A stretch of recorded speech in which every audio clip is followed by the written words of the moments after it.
आपको ध्यान के बारे में पूछना था कि एक्चुअली इंटेंशन हमारा क्या है कि आत्मा का अनुभव करना है, आत्मा का अनुभव करने के लिए ध्यान करना है। तो ध्यान के बारे में समझना आता है कि आत्मा तक कैसे पहुँचेंगे हम करके, क्योंकि क्या होता है ध्यान में एक तो इमेजिनेशन होगा, या तो कोई हम लोग एक इमेजिन करेंगे कि ऐसा आत्मा हो सकता है, निराकार है। एक्चुअली देख तो नहीं सकते, अभी देख नहीं सकते तो या तो इमेजिन ही करना पड़ेगा कि भाई ये जो समझ में आ रहा है वो मैं हूँ, एक इमेजिन ही होगा यार एक टाइप का, क्योंकि आकार तो नहीं है उसका, कुछ भी नहीं, इंद्रियों से गोचर हो ऐसी कुछ वस्तु नहीं है। तो अभी अतीन्द्रिय कैसा रहता है वो हमको अनुभव तो नहीं है, आज दिन तक कभी किया नहीं है, किया तो भी हमको समझ में नहीं आया कि वही है करके, पकड़ नहीं पाए। तो अभी वो कैसे वहाँ तक पहुँचना है वो थोड़ा सा क्लियरिटी चाहिए था थोड़ा सा। ध्यान तो अच्छा लगता है बैठने से, बहुत मन करता है कि ध्यान कराए। ध्यान के बारे में कोई लोग ऐसा बता देते कि भाई आपका ध्यान नहीं हो रहा है, कॉन्सेंट्रेशन हो रहा है, तो और थोड़ा सा क्लियरिटी रहेगा तो और थोड़ा अच्छा रहेगा, क्योंकि इंटरेस्ट बहुत ज़्यादा है ध्यान में। और एक बात समझ में आ रहा है कि कोई भी तीर्थंकर है, कोई भी जाके ध्यान में खड़े रहे, ध्यान ही उनका मेन अस्त्र है। तो समझ में आ रहा है कि ध्यान के थ्रू ही कुछ ना कुछ मिलने वाला है फाइनली, क्योंकि सब समझ लिया। स्वाध्याय करने के बाद में अंत में क्या करना है, ध्यान में बैठना है। वो लग रहा है इम्पोर्टेंस बहुत है ध्यान का, लॉजिकली समझ में भी आ रहा है। ध्यान ही एक अंतिम रास्ता है। कितना भी स्वाध्याय कर लेंगे लास्ट में बैठना ध्यान नहीं है। तो ध्यान को ही अभी से उसको समझ के अगर करेंगे तो और ज़्यादा हम लोग पहुँच सकते हैं। बराबर है। अंत में तो ध्यान ही सर्वश्रेष्ठ तत्व कहा गया है, जो अंतर्मुख में हमें केवल ज्ञान की उपलब्धि करा सकता है, जो हमें पर्याय में संयोजन करा सकता है।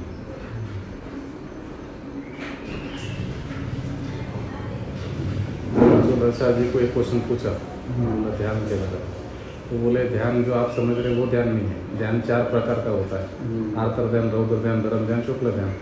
आप कौन सा ध्यान का बात कर रहे हो? ऐसा जो आप बैठ के ध्यान करते हो ध्यान नहीं है। आप तो 24 घंटा ध्यान कर रहे हो, बैठते उठते संसार में मिथ्यात्व में। अभी आप सभी लोग ध्यान तो कर ही रहे हो 24 घंटा। तो मेन है जो धर्म ध्यान है वो ध्यान, धर्म ध्यान और शुक्ल ध्यान। वर्तमान में शुक्ल ध्यान तो है नहीं है, उधर भी ठीक है।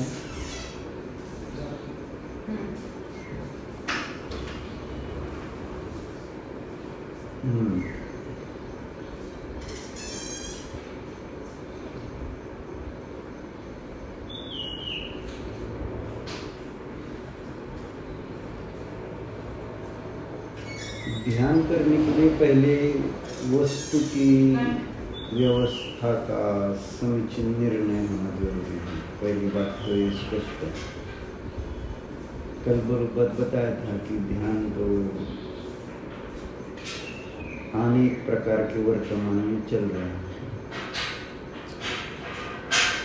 ओशो का ध्यान चल रहा है, विपश्यना चल रहा है, विवेकानंद का चलता है, अरविंद का चलता है, रिक्शा चलता है, और अनेक प्रकार के वर्तमान में ध्यान की पद्धतियां हैं। लेकिन और जो भी करेंगे ध्यान, जिस भी पद्धति से जो भी बताया जाए, तो उसमें अचीवमेंट कुछ ना कुछ होती ही है।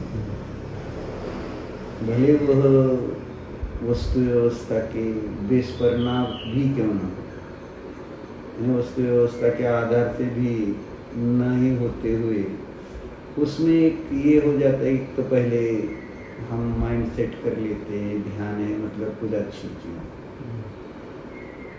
दूसरी बात है उसमें किसी विषयों का और कषायों का अवलंबन नहीं किया जाता, तो अपने आप अपने को एक गुड फीलिंग कहीं से तो आती है, और फिर लगता है कि ये अच्छा है, ये सच्चा है।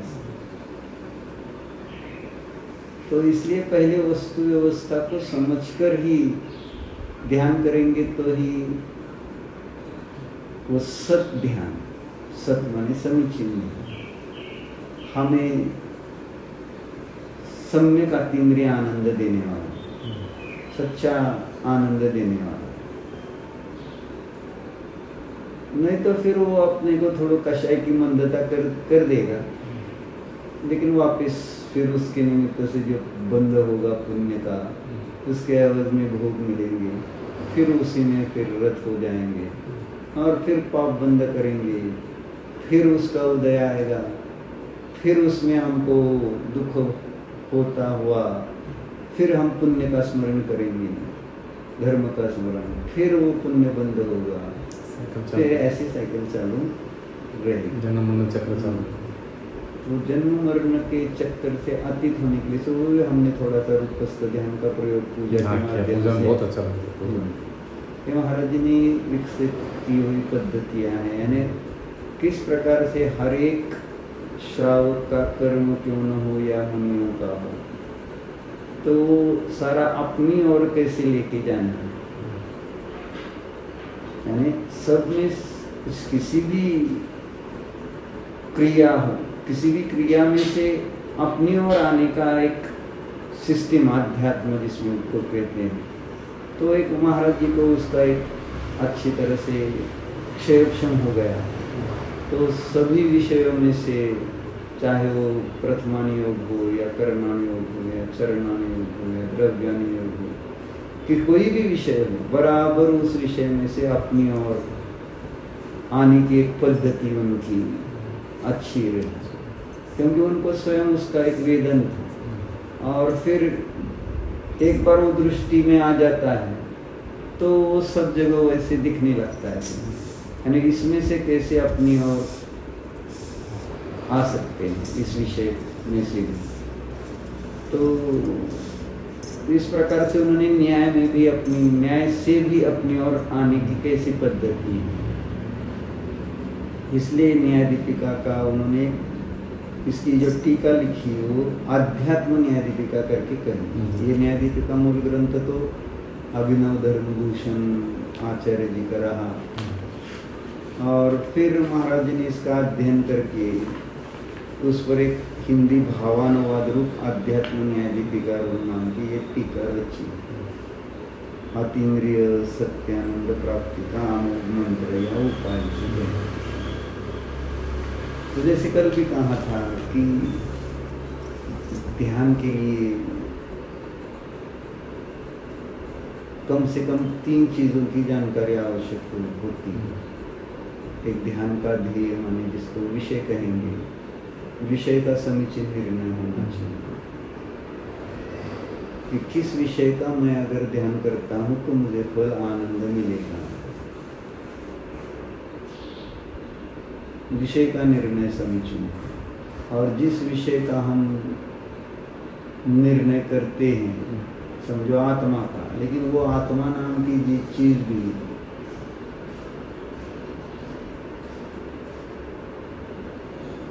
सत्य यानी उसका एक अस्तित्व,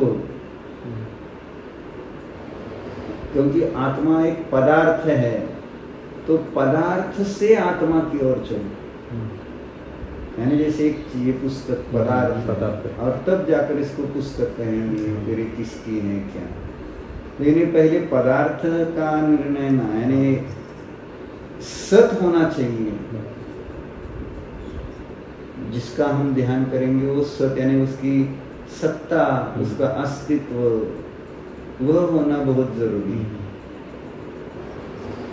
तो आत्मा तो सब कहेंगे, लेकिन उसकी सत्ता, समीचीन सत्ता, काल्पनिक आत्मा की सत्ता नहीं और उसकी कल्पना करके ध्यान नहीं, तो ध्यान करेंगे तो काल्पनिक ही बन जाएगा वो सारा।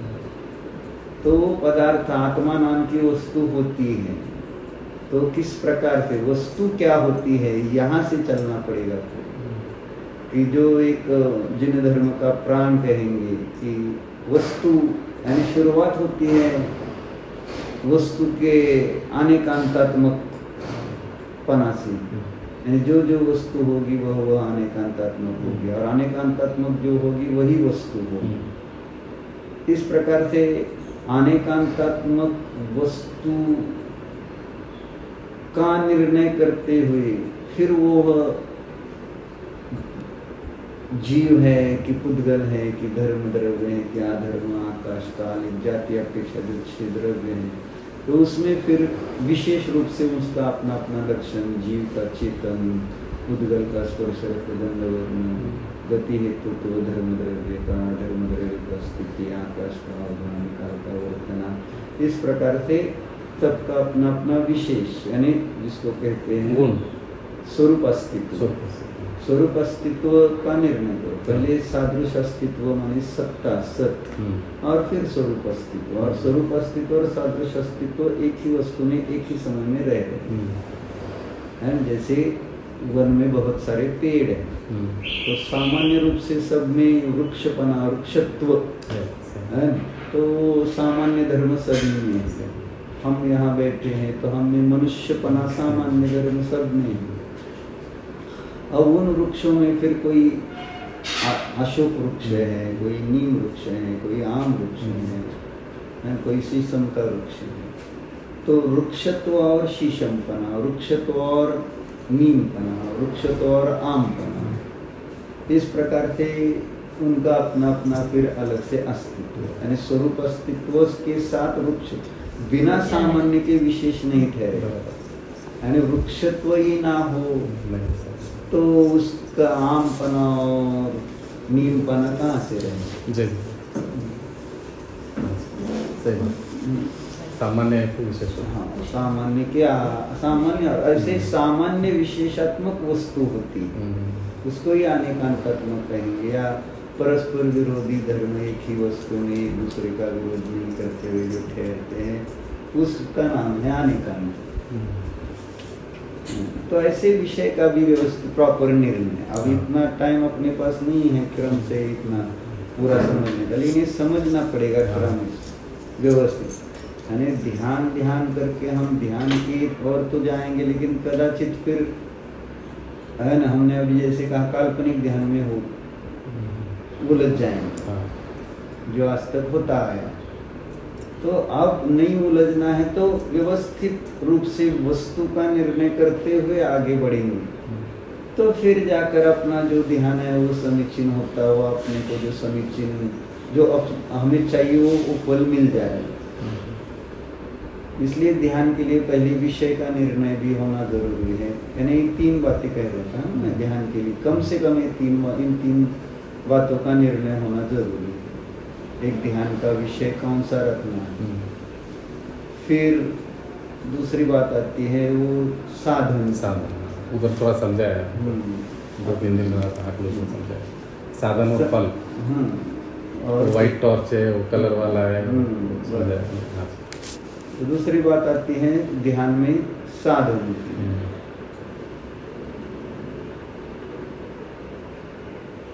अब साधन माने क्या, ये भी प्रश्न बनता है। साधन माने साधना के अनेक प्रकार के अनेक मार्ग दिखाई देते हैं। साधना अभी आप कहाँ जहाँ जहाँ गए, हर एक की अपनी अपनी साधना पद्धति अलग है। मैंने ये आपने देखा होगा, समझा। अब यहाँ जब ध्यान की बात आती है और उसमें साधन की चर्चा आती है, तो साधन का यहाँ अर्थ है कि जिस ध्येय को हम जानना चाहते हैं या ध्यान करना चाहते हैं, जिस ध्येय का, तो किसके द्वारा, यह इम्पोर्टेंट है, किसके द्वारा वह ध्येय हमारे ध्यान का विषय बनेगा। और जिसके द्वारा हमें वो ध्येय बनाना है वो ऐसा हो कि जो का त्यों विषय उसमें पकड़ में आए।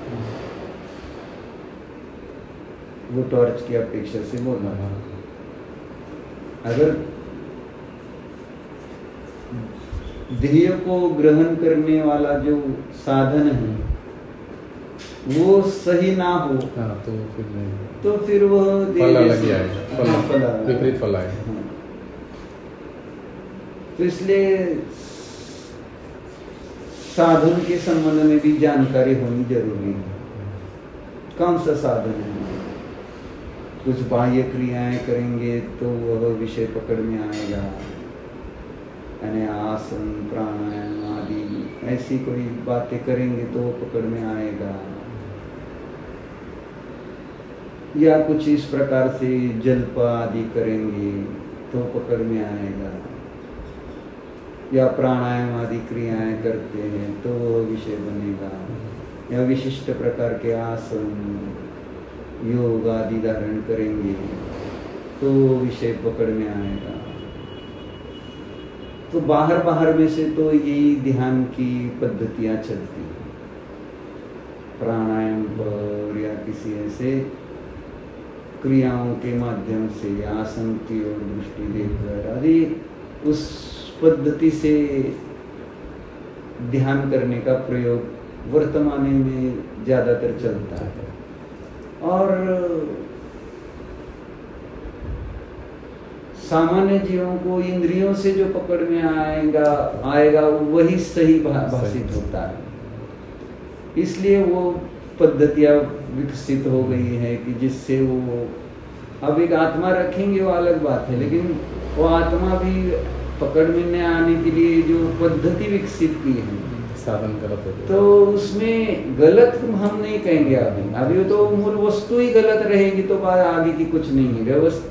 वस्तु व्यवस्था संबंधी समीचीन निर्णय ना हो तो फिर विषय ही गलत रहेगा, साधन का भी विषय नहीं बनेगा और फल का विषय नहीं। इंद्रिय ज्ञान लिया तो गलत ही हो गया साधन।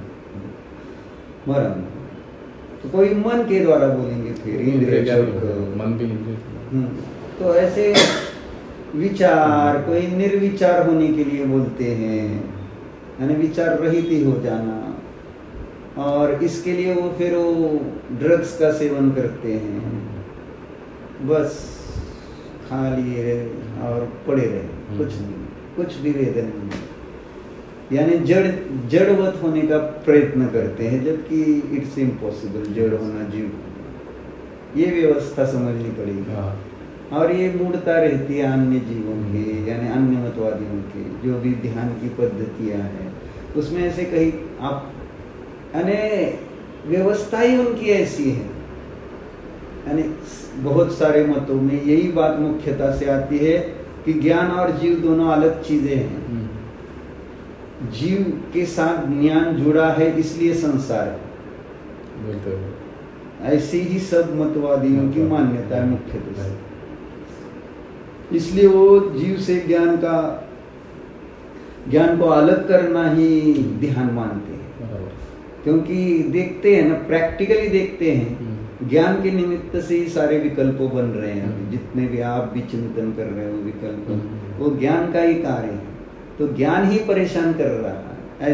ऐसे चिंतन करते हुए निकला हुआ तत्व है अन्य लोगों, क्योंकि उनके पास सर्वज्ञ का अभाव, तो फिर वो बहुत प्रायोगिक पद्धति से चलते हैं। लेकिन उनकी प्रायोगिक पद्धतियां इंद्रिय के आधार से, जैसे आज के वैज्ञानिक जो पद्धति है, क्योंकि उनके पास इंद्रिया ही एक ऐसा साधन है जो उनको ज्ञान करा रही है।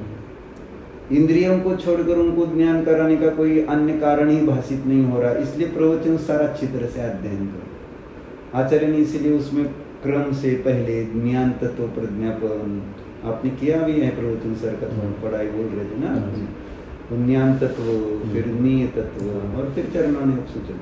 तो ज्ञान तत्व प्रज्ञापन अधिकार जो लिखा गया उसका प्रयोजन यही रहा कि लोग आत्मा को ज्ञान स्वरूप मानते नहीं, तो एक फिक्स करने के लिए कि ज्ञान और आत्मा दोनों ही, आत्मा ही ज्ञान स्वाभाविक होता है और वो उससे अलग नहीं किया जा सकता है। जैसे अग्नि से उष्णता अलग नहीं की जा सकती है, ऐसे वहाँ आत्मा से ज्ञान को अलग नहीं कर सकते, वो उसका गुण ही है। गुणों को उस गुण माने जो वस्तु के सर्व भाग में, सर्व अवस्थाओं में रहने वाला जो धर्म होता है उसको गुण कहते हैं ना, प्रवेशिका में आपने पढ़ा है। तो वो थोड़ी ज्ञान को अलग, हाँ तो यहाँ हम भी बोलेंगे कि ज्ञान से आत्मा को अलग करना है, लेकिन हम बोलते तब हमारा अभिप्राय रहता है इंद्रिय ज्ञान से अलग करना है, लेकिन अतीन्द्रिय ज्ञान जो उस वस्तु का स्वरूप है उससे वो व्यावृत्त नहीं किया जा सकता। तो इस प्रकार से अन्य लोग जो है वो ध्यान साधन के बारे में बोल रहे थे ना कि साधन की अपेक्षा से देखेंगे तो बाहर की क्रियाएं, प्राणायाम आदि, आसन आदि पर उनका फोकस ज्यादा रहता है।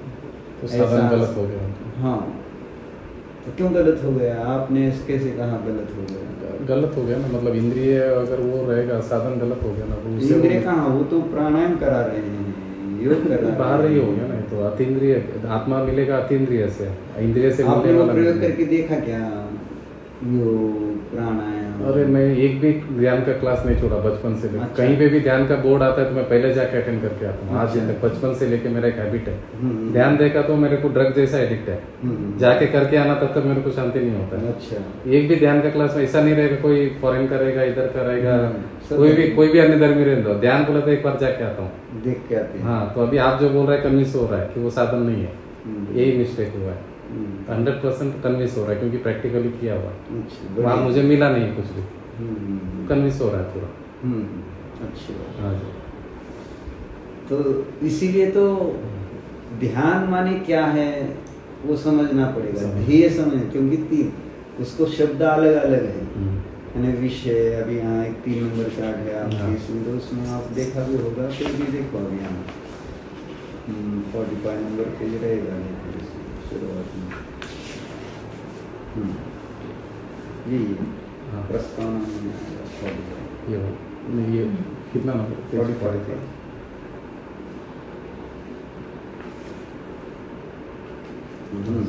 अब यहाँ लिखे है नाम, अनुभाव्य कहो, विषय कहो, ध्येय कहो, उसके अलग अलग नाम, ध्येय कहो या प्रमेय कहो, ऐसे एकार्थवाची अनेक नाम है अपने ध्यान के विषय की। और साधन के एकार्थवाची नाम आगे दिए है ना, है ना। अनुभव कहो, विषयी कहो, ध्यान कहो, ज्ञान कहो या विचार कहो, और इसका न्याय की भाषा में प्रमाण शब्द प्रयोग होता है। और फिर यहाँ आगे फल के एकार्थवाची नाम दिए, फल कहो, जानने का फल कहो, ध्यान का फल कहो, ज्ञान का फल कहो, प्रमिति कहो, ऐसे फलवाचक है। तो यहाँ ध्यान माने क्या? ये साधन में मुख्य बात है। साधन कहो, ध्यान कहो, ज्ञान कहो या प्रमाण कहो, ये सब एक अर्थवाची। या अनुभव कहो, जो अनुभव आप करना चाहते हैं। इसलिए आगे महाराज जी ने अच्छा प्रकरण ही लिया है जिसमें से आपको उस विषय का थोड़ा सा, यानी क्या कहना चाहते हैं, क्या पढ़ना है अपने को यहाँ जब ध्यान की बात आती है तब, है ना। पेज नंबर आप निकालिए 161।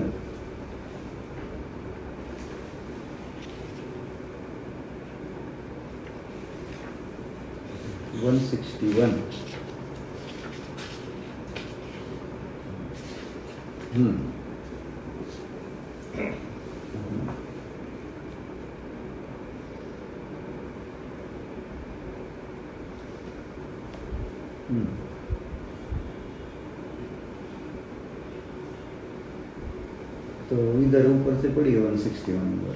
161 नाम कथन करने पर ही लक्षण निर्देश करना संभव हो सकता है। हाँ, एक शांति से क्या कह रहे हैं? नाम कथन करने पर ही लक्षण निर्देश करना संभव हो सकता है। कोई भी प्रकरण समझने के लिए 3 चीजें पहले, 3 उसके एक विधि है वस्तु समझने। जैसे आपके दुकान में कोई ग्राहक आए तो पहले क्या करेगा, या आप क्या पूछेंगे उसको? क्या चाहिए, कितना चाहिए, क्या चाहिए पहले। कितना नहीं, कितना पहले क्या चाहिए वही है। क्या, तो क्या चाहिए पूछने पर उसको क्या करना पड़ेगा?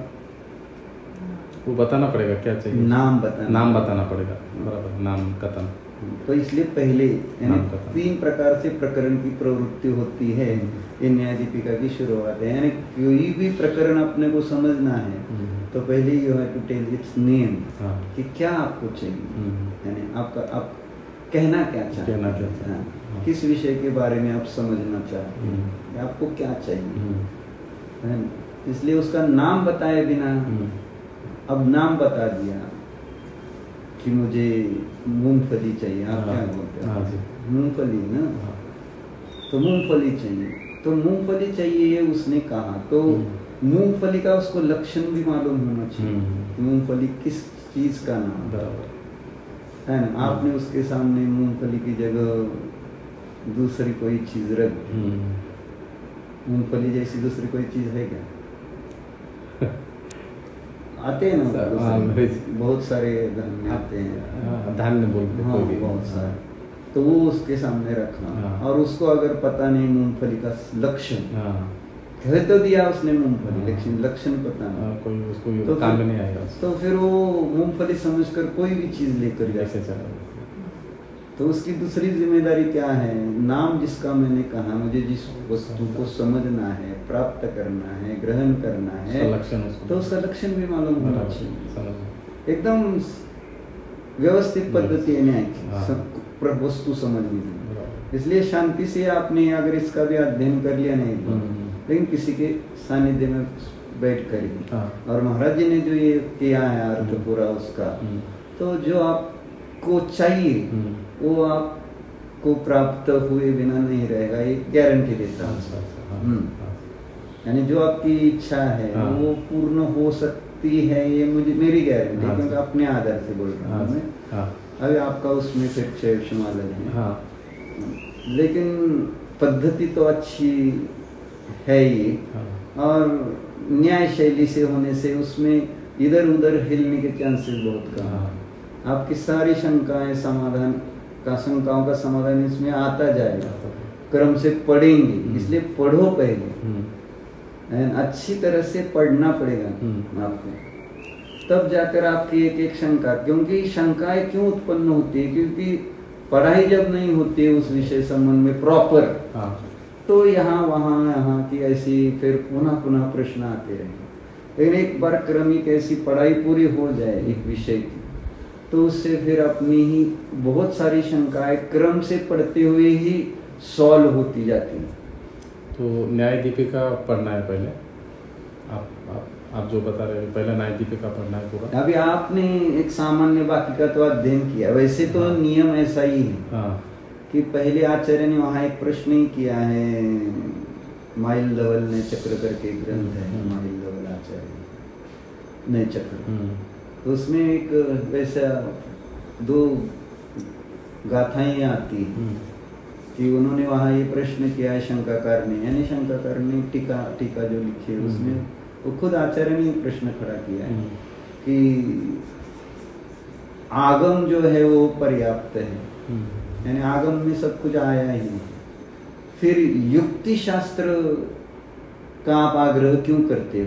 क्योंकि प्रमाण नहीं को ही युक्ति शास्त्र कहा जाता है, यानी जिन ग्रंथों में प्रमाण और नयों का वर्णन आता है उनको न्याय शास्त्र कहते हैं। अब वो नए चक्र है तो न्याय ग्रंथ है, नए का विश्लेषण चल रहा है, इसलिए तो इसलिए शंकाकार ने पूछा कि युक्ति शास्त्र को हो या न्याय शास्त्र को हो, दोनों का एक अर्थ विषय, फिर युक्ति शास्त्र पढ़ने की क्या जरूरत है? ऐसा प्रश्न पूछा। आगम पर्याप्त है ऐसा, तो फिर आचार्य ने वहां जवाब दिया कि जिसको त्रिवर्ग की प्राप्ति करनी है, माने मोक्ष की प्राप्ति करनी है, रत्नत्रय धारण करना, समय दर्शन चारित्र की उपलब्धि करनी है, उसको त्रिवर्ग का सेवन करना पड़ेगा, ऐसा त्रिवर्ग की प्राप्ति के लिए त्रिवर्ग का सेवन करना पड़ेगा। तो त्रिवर्ग का सेवन किए बिना त्रिवर्ग की प्राप्ति नहीं होती, ऐसा।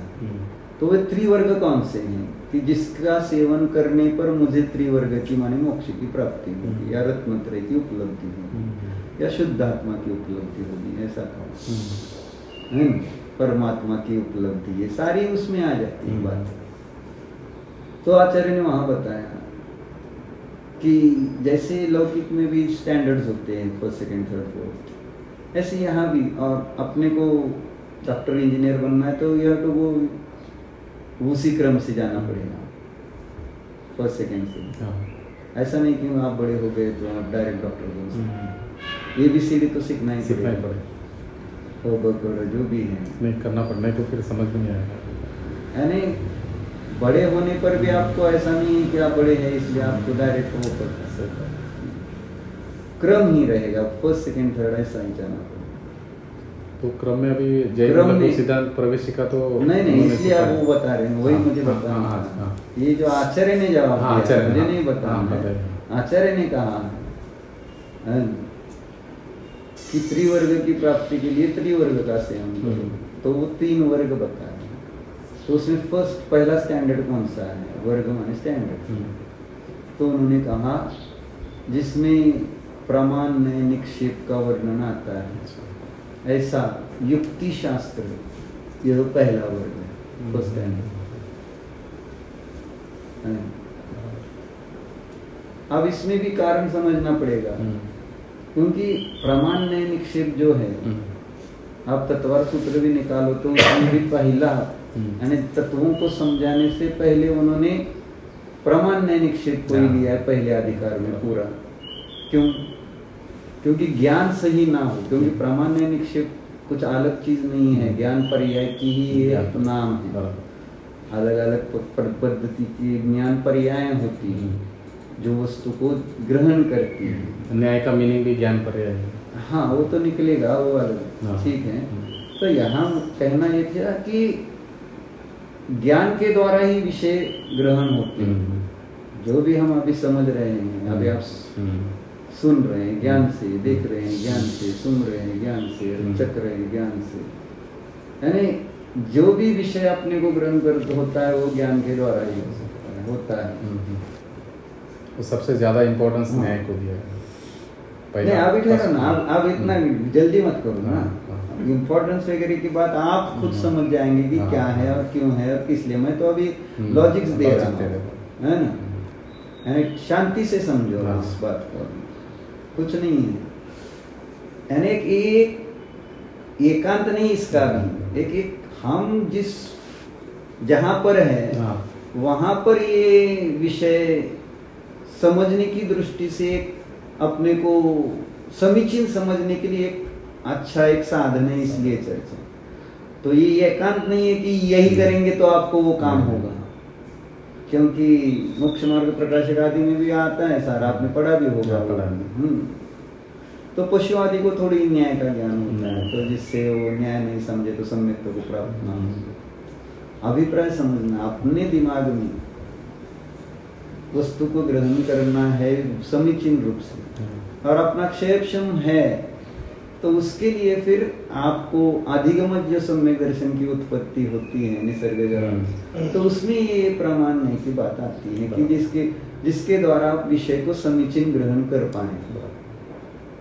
क्योंकि ये ज्ञान की पर्याय हैं, प्रमाण और में ये ज्ञान की अवस्थाएं, यानी जानने की अवस्थाएं कि जिसके द्वारा उसको हम जान रहे हैं, और जिस वो एक सिस्टम है ना जानने की, तो उसका नाम है प्रमाण। अगर वो जानने की सिस्टम में ही खराबी हो